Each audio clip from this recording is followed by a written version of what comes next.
Okay, so what all do I say? Do I say all of this up here too? Yeah, just start with that. Hi guys, it's John and Bella. What are we doing today? Oh, Vinyl Tag 2021. It came from Andrew, and their YouTube channel is called Tales from the Crate. Cool. And your first question is Big Vinyl Discovery of 2020. The big vinyl discovery of 2020. So my big vinyl discovery of 2020 is not really a record. It's kind of a, what do I want to say? It's kind of a style of music. The one that I've discovered, and I guess I knew a little bit about it before, but I've gotten a lot more involved with it. And that's the MoFi people, or the Mobile Fidelity Sound Labs. They put out some amazing albums that go through, and you guys probably already know this, but they go through and redo the records on analog, the old analog tapes, and they make them sound a lot better. And so there's more than one company, but Mobile Fidelity is one of the premier ones. And so I discovered in 2020 that my records could sound a whole heck of a lot better if I buy Mobile Fidelity recordings. This is a copy of the Doors debut album that I just got on Mobile Fidelity. I did not have this debut album before, so I don't have anything to compare it to it, but I can tell you that this album sounds phenomenal with the Mobile Fidelity label on it. So that's something that I discovered this last year and have been buying a couple of different ones. Mobile Fidelity, one that some people don't think is quite as good, but Super Discs, they do some stuff too. So something I discovered in 2021, Mobile Fidelity. Something you have purchased during quarantine. Something I purchased during quarantine. So let's see, what did I purchase during quarantine? This is one that I purchased during quarantine. It is Miles Davis, Kinda Blue. This is a jazz record, so it's a little bit, it's kind of new to me. I've been watching some videos, some YouTube videos, and guys talking about how you should get into jazz music, and so, the glare is terrible here. So this Miles Davis is one that is highly recommended. It's kind of a smooth jazz Miles Davis, one of his earlier records, I believe. This is a repress. I didn't want to pay a ton of money for it, so just wanted to try it out. It's in excellent condition. So Miles Davis doing some jazz work with us here, and that's something that I purchased during quarantine. What do you think? Oh. You like Miles? Yeah. You haven't listened to much jazz. No. Mostly rock and roll, right? Yeah. Yeah. Yeah. Okay, what's our next question? I hope to pick this record up in 2021. Okay, hope to pick this record up in 2021. I have a copy of it already, and it is the Beatles' Greatest Hits, 67 to 70. A lot of people call it the Blue Album. The one that I want to pick up is the blue version. What I have is kind of a hodgepodge version. They make this album in a blue color. And we have the Beatles, they have two copies of this, one of the earlier one, and it's a red album. And I have the red album on red vinyl.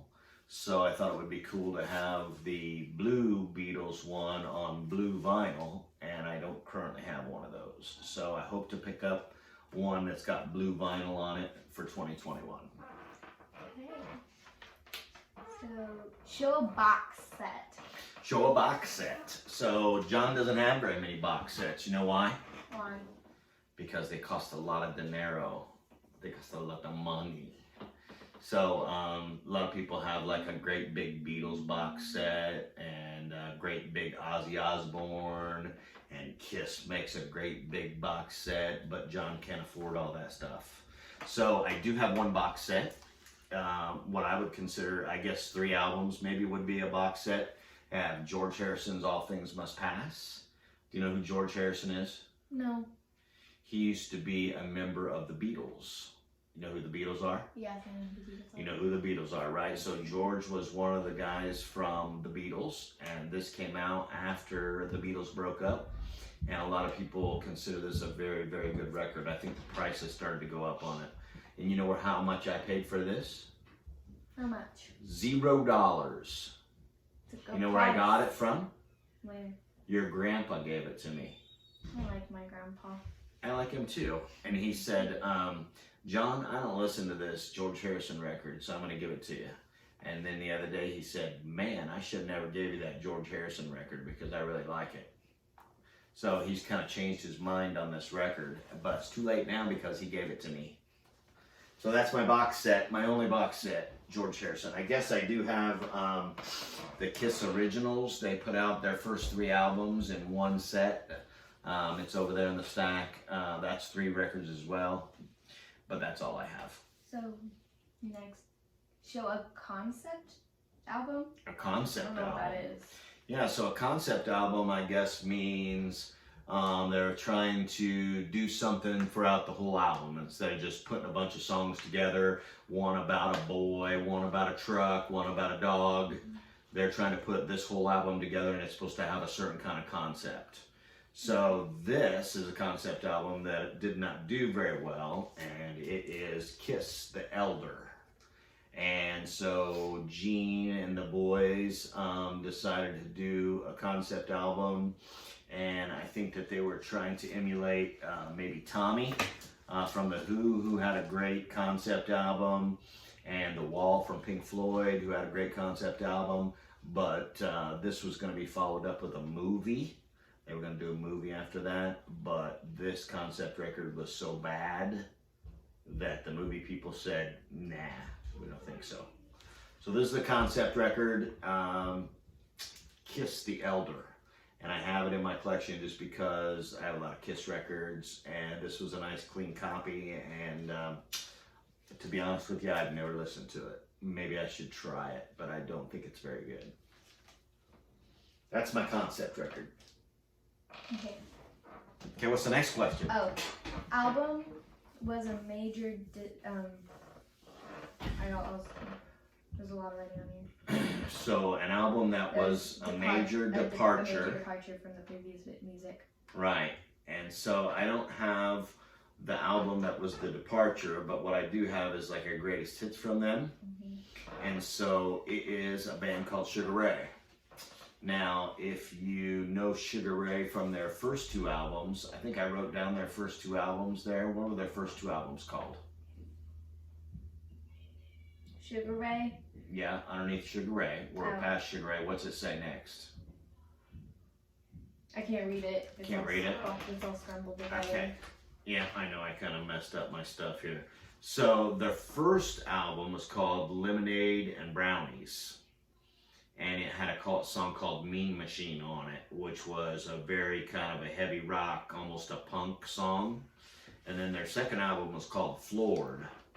And then they went to their third album, which was called 1459.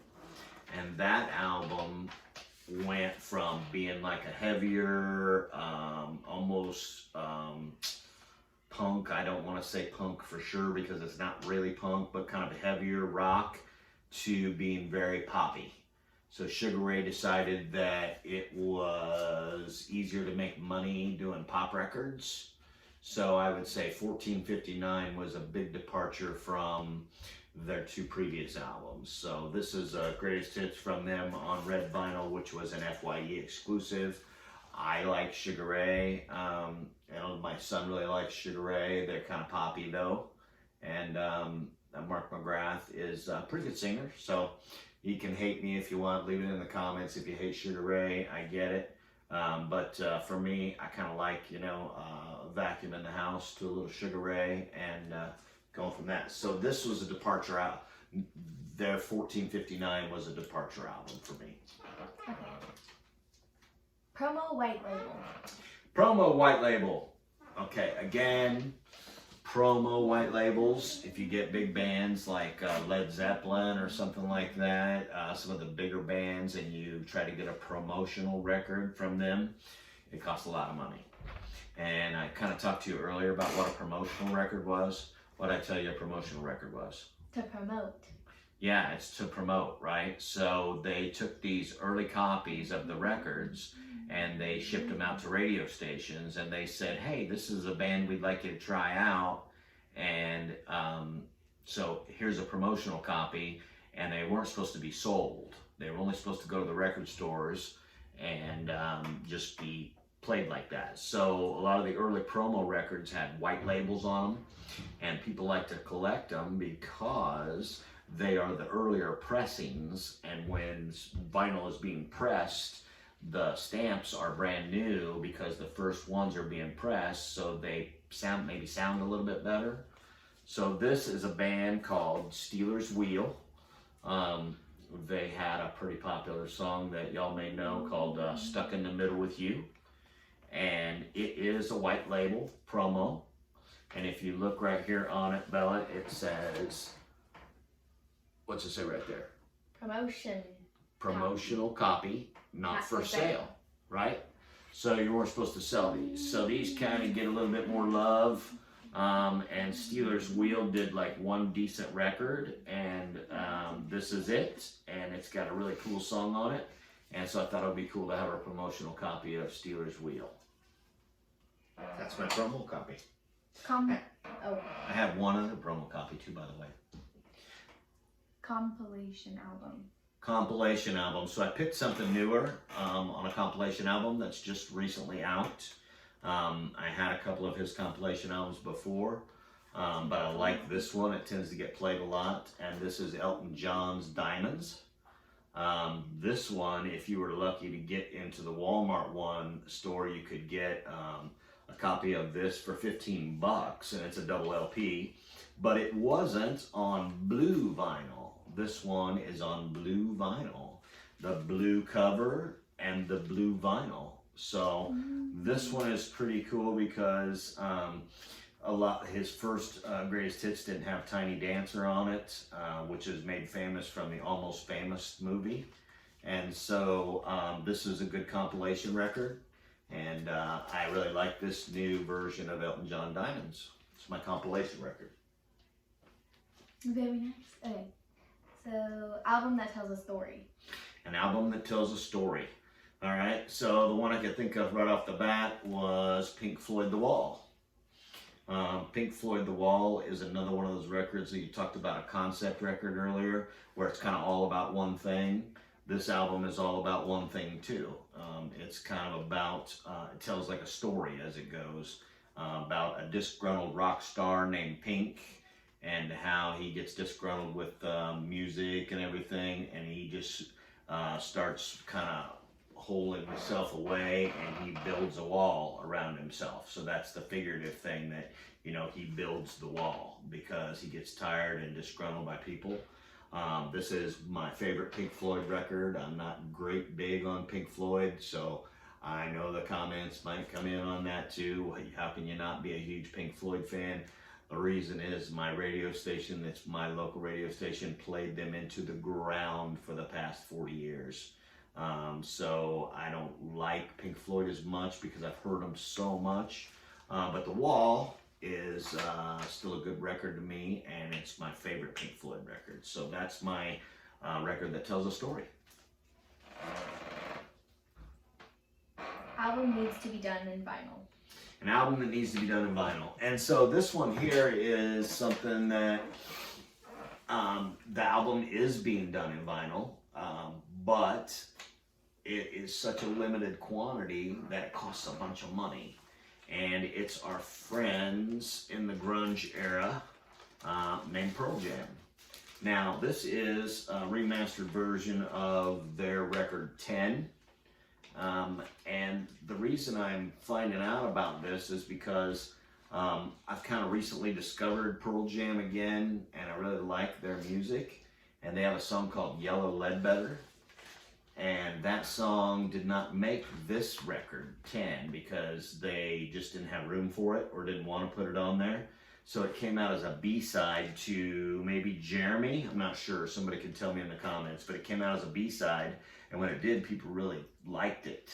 So I wanted to get a record of that had Yellow Ledbetter on it. So what I did was I looked up Pearl Jam's greatest hits. and they have a compilation album. It's a double LP compilation album, but it's in such limited quantities that it goes for between $300 and $400 for that record. So what I want them to do is I want my friends Pearl Jam, Eddie Vedder, who is also a huge Cubs fan, and I want him to go in and release some more copies of Pearl Jam's greatest hits so that the average guy can buy a copy of it, because John can't afford $400 for a double LP of Pearl Jam's greatest hits, right? Yeah. So that's what I want him to do. Please, Eddie, come on. Release some more copies of the greatest hits. Okay, next. A common album. A common album. I pulled this one because I just got it. Rat. A good old rock and roll band. I don't know how I didn't have this in my collection before. This is Rat's, I believe, Rat's debut album. And I had their second album, Invasion of Your Privacy. But I had not seen these out in the wild very often. I'm trying to make sure the glare doesn't get on these. So I picked this one up. It is nothing special. It's not a first pressing. It's not a promo. It's just a regular Rat record. But it was in very good condition. VG Plus, I would say. And I got it the other day, and the guy was dead on. I came out and got off Discogs, and I think I paid $10 for it. And it plays phenomenal. And this is a common record, and I had forgotten how much I liked this, and I was jamming out to it the other day. So this is a common record, but a common record that I love very much.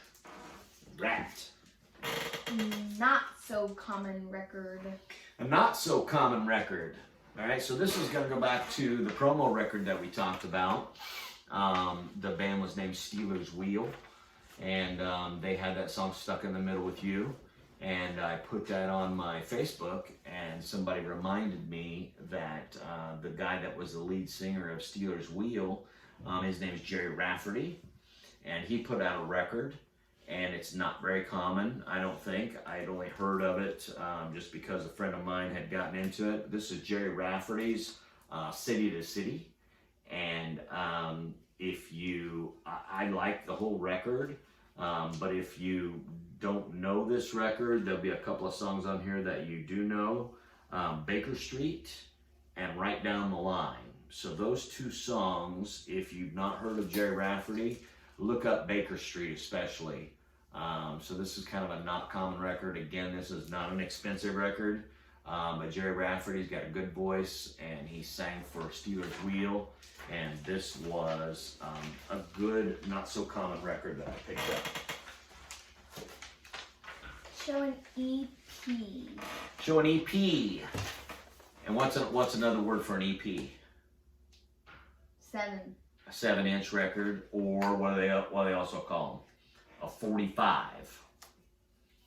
Okay, so what I've got here is the full album of Grand Funk's We're an American Band, and then it is the gold copy, which, you know, I think about half the records they produced were gold and about half are black, but it's a lot cooler to have the gold version because colored vinyl in the 70s was a little bit more rare than it is today.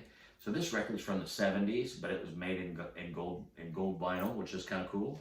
So then I saw the other day somebody on Facebook was talking about having this, which is the 7-inch 45 in gold. So this is one of the few gold records that I own. It's Grand Funk, We're an American Band. And then on the B-side, I believe it's got a song called Creepin' on it. Not in the best shape, but it's more of a what I would call a conversation piece than anything. And I didn't pay very much for it. I think I gave $5 for it. So I need to clean it and try it out. But yeah, that's my 7-inch record, Grand Funk, We're an American Band, in yellow. Yeah. Okay. Show a girl band. A girl band. You probably don't even know these guys. And you're a girl. So my girl band was, I'm an 80s child, and even though I liked a lot of rock and roll, I couldn't get past these guys, the Bangles. Thought the Bangles were amazing. This gal here that was the lead singer, her name's Susanna Hoffs, and she didn't sing all their songs, but she did sing quite a few of them. And a bunch of cool chicks that like to rock a little bit. And so they had some good guitar, and they did a song for a movie called Less Than Zero. So they asked them to do a song that Bangles were pretty hot at the time. And so the movie people said, hey, could you do a song for this movie? And so they did this song, and it's called Hazy Shade of Winter. And it's a very, probably one of their most rockin' tracks. And so what this is like a 12-inch single. And all it has on it is the song Hazy Shade of Winter in a couple of different versions. So it was a Def Jam's recording, and 12-inch mixes, Less Than Zero, one of my favorite Bangles songs, and kind of like this, kind of dig it. Because you can't, it wasn't on an album, so you have to buy it on a single like that. So Bangles, Less Than Zero. An album cover that I love. Album cover that I love. Here's one of my favorites. I'm a big Kiss fan. This is a terrible copy. I need a better copy, but I think I paid $2 for this. And the vinyl's pretty clean, but this is Kiss Dressed to Kill. I love the fact that they put on some suits and kind of still had their makeup on, which was kind of cool. And I've been to a couple of Kiss concerts before, and they'll get 4 guys together, and they'll find these exact suits, and they'll put the makeup on and the hair and everything, and they'll come dressed as the Dressed to Kill guys. And I thought that was so cool to see them do that at a concert. So Dressed to Kill, front there, and then the back is like a reverse image of them. So I would like to have another copy of this to hang on the wall. I'm going to be hanging some on the wall that I really like, and this would be one that I'll hang on the wall, but unless I get a better copy of this one is staying in my collection for now. Album cover that I think is cool, Dressed to Kill. An album that's listened to a lot. An album that's listened to a lot in my house is Van Halen 1. I love Van Halen. They're one of my favorite bands. This one has been getting a little bit more play recently because this is, again, I discovered reproduction or remixes from analog tapes. This is a 2009 remix version. It's on 180 gram vinyl. Now I understand that there is another version that was done in maybe 2015. But anything Van Halen is really hard to get right now because their lead singer, that gentleman right there, Eddie Van Halen, he just passed away. He had throat cancer that he battled for a long time, and he just died. And so whenever a big rock star from a big band dies, then what happens is their music goes through the roof. So I got the 2009 version, which was hard to even get this, and I've been playing it quite a bit, and it sounds phenomenal. And this is one of the bands that you ever have a song, I know you're only 12, but do you ever have a song where you really like the song and you remember where you were the first time you heard it? Yes. Yes. So that's a kind of song that it's a good song to you, and you're thinking to yourself, man, I remember right where I was the first time I heard that song.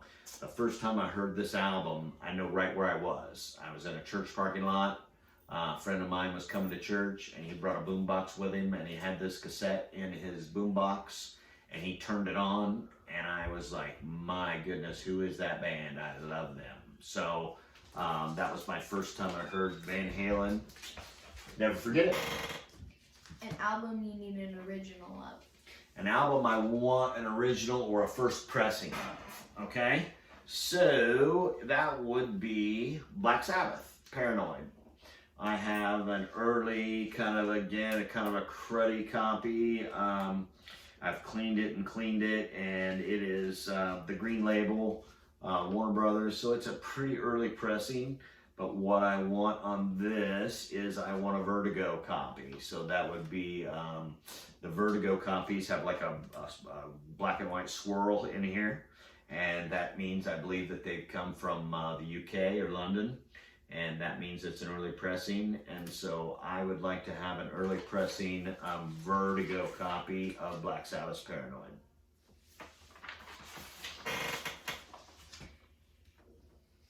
Last record that came. Last record that came today. Ace Frehley, Anomaly. Ace is, of course, you know, you probably already understand I'm a Kiss fan. Ace is a guy that was the guitar player for Kiss.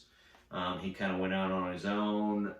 You can say he quit. You can say that Kiss fired him. But about 10 years ago, this album came out. It's called Anomaly. And they have just reissued this within the last year, 10-year anniversary. It is on yellow vinyl, and it is 180 gram, and it was limited to 2,000 copies. There's the yellow, and it's got a little bit of some funky other mix in it and a dog hair, since we have dog. They put out 2,000 of these new presses. And of the 2,000 of them, 500, Ace signed them. So when I was going to buy this record, there was a copy that Ace had signed, and he signs it right here, and he puts a little Ace card on it, and that would have been cool, but it was about 125 bucks. And so I opted just for the yellow, which again is one of 2,000 copies.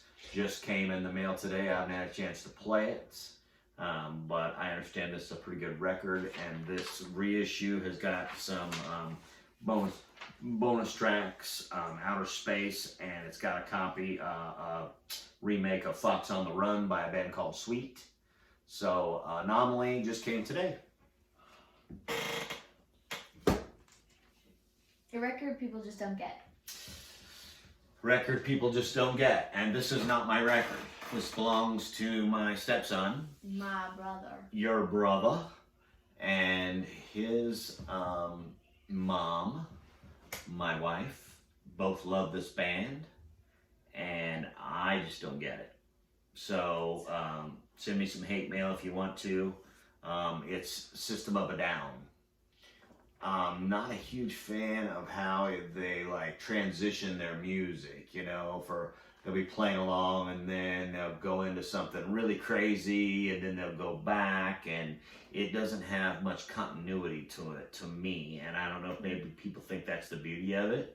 I like it. You like it? Mm-hmm. To me, I just don't get it. I don't get System of a Down. They're not my cup of tea. So I personally don't get it, and that's why I put it on there. Okay. We're down to the last few, man. 2 more. Ow, I hurt my wrist doing that. 2 punk albums. A punk album. A punk album. So real quick, I had a guy message me the other day, and he lived about an hour away from me. And he said that he goes to people's houses and buys a lot of, either buys out their houses or he buys a bunch of things from them and then he resells on eBay. And he said sometimes he buys rock and roll collections. But since there's this whole grading system with rock and roll, people get worried about whether or not it's got a scratch on it. And there's a whole grading system. He said he never felt comfortable selling records on eBay. So what he does is he just buys them, and then he goes out to swap meets about 3 or 4 times a year, and then he puts them all out for $5 a piece. So he asked if we wanted to come over and look at a bunch of records that were all $5 a piece. He said, don't lowball him, $5 a piece, but you can have as many as you want at $5 a piece. I said, what kind of condition are the records in? He said they're in pretty good shape. So I bought 9 records, $45. Was very happy to get them, and one of them I didn't know much about, but it was this record right here, and it's a punk band called Rancid, and this is their album called Indestructible. and it is a double LP on red vinyl. I guess the punk guys got a little bit upset with Rancid because they kind of departed a little bit from what their pure punk roots were. And this record is a little more poppy, and it's got a couple of songs on it they did a video for. One of them, I guess, his wife had just left him, and I can't remember the name of the song, but you can look it up on YouTube. Good song. I really liked it. So was happy to get this for $5. And this is one of my few punk records. I have a Clash record, if you call them punk. Some people would say, you know, they're not really punk anymore, but they were definitely a punk band, like the Clash. And I need some more punk in my life. Punk record, Rancid. Last one. Last one. Best reissue of 2020. Best reissue of 2020. So I was watching Melissa McCarthy, I think. I was watching her video, and she was like, everybody says that whatever record it was said everybody and their brother said that was the best reissue of 2020. And it probably was, but I can't remember what record it was. But here's what I think is the best reissue of 2020. So this is not a new record. This is Fleetwood Mac Rumors. So what happened was there was 3 record store days this year, and on one of the record store days they came out with this album, and this is called the Alternate Rumors. So what it did is it takes the record Rumors that everybody has and everybody knows, and they took a bunch of other recordings that they had done. Evidently this band had, when they go into the studio, they would record one song like 5 different ways just to see what sounded best. So then they picked out the ones they thought sounded best, and they put them on Rumors, and then there was all these other copies left over. So this year they came out and they put what they thought maybe was the second best versions of Fleetwood Mac's Rumors on this album. And so it's called the Alternate Rumors. And I've listened to it on about 3 or 4 times, and I think my personal opinion is about half the tracks on this are better than the tracks on Rumors, and about half the tracks on Rumors obviously are better than these tracks. So I love having this copy of this. This is new out 2020 Record Store Day, and so I think this is the best new issue of 2020. Are we done? Yeah, that's all of them. That's all? All right, we did good. What did you think? Did you learn anything? Yeah. Okay. You like doing videos? Yeah. Okay. All right, guys. So we had jumped up from our subscribers from the last time we did a video, and I'm still not as many as you probably, but I think I have quite a few more than I did. So if you like what we're doing here, subscribe to our channel, and we'll see you next time. Thanks so much. Bye-bye.